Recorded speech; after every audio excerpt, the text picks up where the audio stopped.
Sometimes the simplest questions lead to the most profound answers. Today, we're going to take one of those questions, something you might ask as a kid, and follow it all the way to a fundamental rule that structures, well, everything, from molecules to pure math. So, let's dive in. So, here it is. What is the center? I mean, it seems so obvious, right? It's the middle. And this is the whole point of our journey today, that simple idea, it's about to get really complicated really fast. Okay, let's start with something easy. For a perfect circle, our intuition is spot on. The center is just that one single point that's the exact same distance from every point on the edge. It's simple, it's clean, it feels right. But this is pretty much where the easy part ends. But what happens when you have a shape that isn't so, perfect? Let's take a simple triangle. All of a sudden, that easy question, where's the middle, becomes, well, surprisingly tough to answer. And that brings us to what I like to call the problem with triangles. You'd think one of the most basic shapes in all of geometry would have a clear, obvious center, right? Nope, you'd be very, very wrong. See, a triangle doesn't just have one center. It has a whole bunch of them, depending on what you're trying to do. Are you looking for the center of a circle that touches all three corners? That's the circumcenter. Or maybe you want the spot where it would balance perfectly on the tip of a pencil. Well, that's the centroid. And believe me, we're just scratching the surface here. Every single one of these points has a legitimate claim to be the center. In fact, get this. As of just a few years ago, the Encyclopedia of Triangle Centers listed over 39,000 different documented triangle centers. Yeah, 39,000. So this is the big takeaway here. Maybe looking for the middle is just the wrong question to be asking. We need a better, more powerful way to think about this. So instead of asking where's the middle, let's ask a much better, much more powerful question. Does this object have a point of perfect balance? This little shift in thinking changes everything. It moves us away from just talking about location and toward the beautiful, profound concept of symmetry. And that leads us to this much more elegant idea, the center of symmetry, sometimes called an inversion center. Now, this isn't just some random point in the middle. No, it's a point of perfect mirrored balance. Imagine this. You pick any point on an object, you draw a straight line right through this center, and bam, you find an identical point on the exact opposite side at the exact same distance. That is a center of symmetry. And the cool thing is, there's a really simple test for this. First, you just eyeball the geometric center. Then you imagine drawing a line from anywhere on the object's edge straight through that central point. If you always find a perfectly matching point on the other side, no matter where you start your line, then bingo, you found a true center of symmetry. This is a perfect way to see it in action. A square?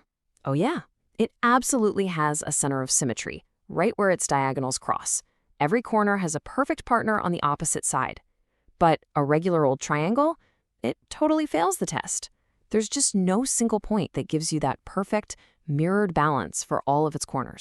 Okay, so this is a pretty neat geometric trick, right? But you might be thinking, does this actually matter in the real world? And the answer is a huge, resounding yes. Because this concept of symmetry, it isn't just some abstract rule for shapes on a chalkboard. It's a fundamental principle that governs the very building blocks of our reality, molecules. So now we're taking a leap from pure geometry right into the world of chemistry. And guess what? The exact same rules of symmetry apply to the molecules that make up, well, everything. A great example is a benzene molecule. It's a perfect real-world poster child for a structure with a center of symmetry. And here is where it gets super important. Chemists have specific names for this. A molecule that has a center of symmetry, that's called achiral. But one that lacks it, that's chiral. The best way to think about it is your hands. They're mirror images of each other, but you can't lay one perfectly on top of the other. That's chirality. And this isn't just some fancy label. It is absolutely critical in medicine because it determines how a drug molecule will fit like a key in a lock with the chiral molecules inside our bodies. This internal balance has a real physical, measurable effect. A compound with a center of symmetry is what's called optically inactive. What that means is it won't bend or twist a beam of polarized light that passes through it. Why? Because any little twist from one side of the molecule is perfectly canceled out by the other side. So symmetry isn't just a pretty idea.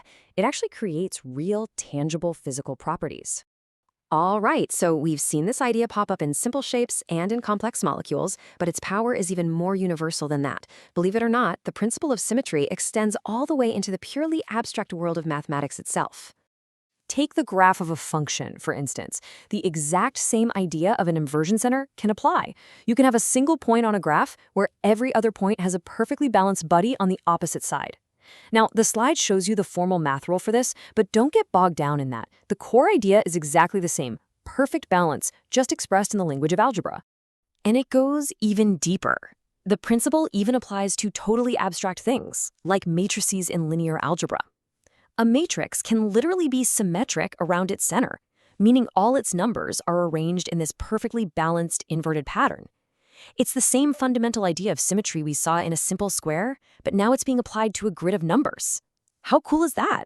So let's just pause and take a step back for a second. We started this whole thing with a simple dot inside a circle. And from there, we've ended up uncovering a fundamental language of structure that runs through our universe. Just this one single concept, the center of symmetry, has given us this incredibly powerful tool to understand shapes, predict how molecules will behave, and even describe purely abstract mathematical objects. Symmetry, as it turns out, really is a fundamental language of the universe. So I want to leave you with a final question. If this principle of perfect balance is so universal, where else do you see it? Think about it. In art? In nature? Maybe even in your own life?